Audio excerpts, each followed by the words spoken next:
Hello my readers, and welcome back to our channel. Today we're going to be reading another picture book classic, and this one is Peter Pan.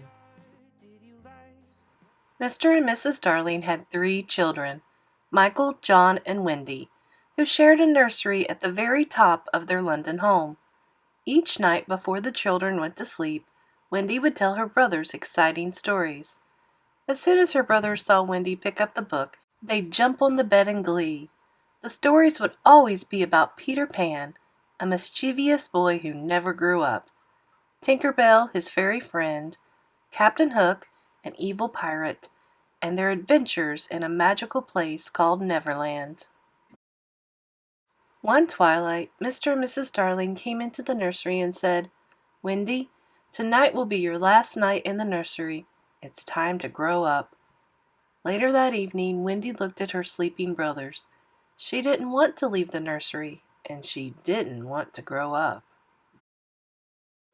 Suddenly, the window blew open, and in flew a shadow. It was followed by a tiny dancing light. Then Peter Pan himself. Wendy watched Peter chase his shadow around the nursery. The noise woke John and Michael. Soon, Peter caught his shadow and sat on the floor. Peter tried to stick the shadow back onto his feet with soap. "Let me help," said Wendy, and she took out a needle and thread. "Thank you," said Peter. "How can I repay you?" "Take us to Neverland!" cried John and Michael together. "If you want to come with me to Neverland," said Peter, "we'll have to fly there. First, Tinker Bell will cover you with fairy dust." The little fairy spun round and showered the children in magical fairy sparkles. "Now," said Peter, "think your happiest thoughts, and away we go." Suddenly Wendy, John, and Michael found themselves flying over the streets of London with Peter and Tink. Off to Neverland! It wasn't long before they arrived in Neverland, a magical island. Peter took the children to meet his friends, the Lost Boys, in his secret hideout. "Boys," he said, "I have brought you a mother." Before Wendy could tell them she wasn't really a mother at all, one of the Lost Boys shouted, "Peter! Tiger Lily has been captured!" "Come on, men," said Peter. "Off we go on an adventure." Tiger Lily was Peter's friend. She had been captured by Captain Hook and taken to the lagoon. Peter saw that Tiger Lily was tied to a post on one of the rocks. He swooped down to free her. Peter cut Tiger Lily's ropes and whisked her away before Captain Hook caught him. Hook was so angry. Back at the hideout, everyone celebrated Tiger Lily's rescue.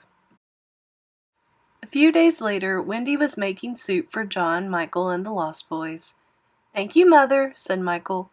Wendy was shocked. "Michael, I am not your mother," she said. "Don't you remember our mother back home?" Michael just carried on eating.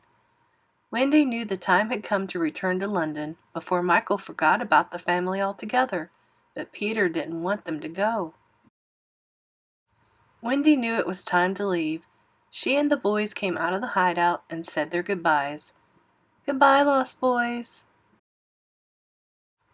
Tinker Bell was just about to cover them in fairy dust when they were captured by Captain Hook and his gang of pirates. Tinker Bell flew to Peter as fast as she could and told him what had happened. Peter, Tink, and the Lost Boys hurried to Captain Hook's ship.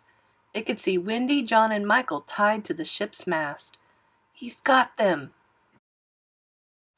Peter flew to the ship and pulled out his sword. "Set them free, Hook!" he cried furiously. "And leave Neverland forever!" "Set them free!" As Peter and Hook began to fight, the Lost Boys set Wendy, John, and Michael free. Hook and Peter clashed swords. Suddenly, Hook froze in fear. The sound of a ticking clock could be heard. Tick, tick, tick. Peter started to laugh. "It's the old crocodile who swallowed your hand and your clock," he said. "He's coming back to get the rest of you." Captain Hook was very afraid of the crocodile. He hurriedly got his men to hoist the anchor and set sail for as far away from Neverland and the crocodile as they could get. Everyone was overjoyed. Tick, tick, tick. It was time to go. The Lost Boys were very sad. "Why don't you come home with us?" said Wendy.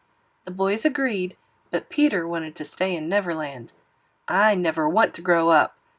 "We so wanted a mother." Tink covered Wendy, John, Michael, and the Lost Boys in fairy dust, and they all flew to London, where Mr. and Mrs. Darling welcomed the Lost Boys into their home. The children never forgot about Peter or the exciting adventures they'd had in Neverland. Something I noticed about this book, on every page there's a hidden clock. Did you catch that?